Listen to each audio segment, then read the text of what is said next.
দেখুন আজকে ইনফার্টিলিটি যে সমস্যাটা, মানে বাচ্চা না হওয়া একটা সমস্যাটা, আর হেয়ার প্রবলেম মানে চুলের সমস্যা বা মুখে পিম্পলস হয়ে যাওয়া, অ্যাকনি পিম্পলস হওয়া, এটা একটা সাধারণ ব্যাপার হয়ে গেছে।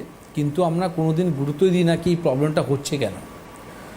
দেখুন আজকে পিসিওডি নিয়ে যদি আমি কথা বলি, তো পলিসিস্টিক ওভারিয়ান ডিজিজ এর ফুল ফর্মটা হলো, আর ফিমেলদের দুটো ওভারি হয়, left ovary and right ovary. এই ওভারির মধ্যে সিস্ট হয়ে যায়, মানে একটা সামান্য একটা বাবলস হয়ে যায়।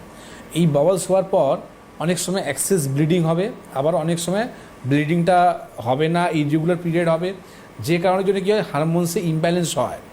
মানে ছেলেদের যে হারমোনস আছে সেই জিনিসটা ইমব্যালেন্স হতে চালু হয়, তাতে গ্রোথ হওয়ার পর তাতে কী হয়, আনওয়ান্টেড হেয়ার হতে চালু হয়ে যায়।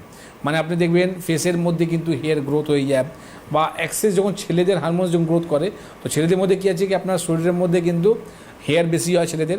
ঠিক ওই রকমই ফিমেলদের মানে মহিলাদের বা লেডিসদের দেখা যায় কি এরকম হেয়ার গ্রোথ করতে চালু হয়ে যায়।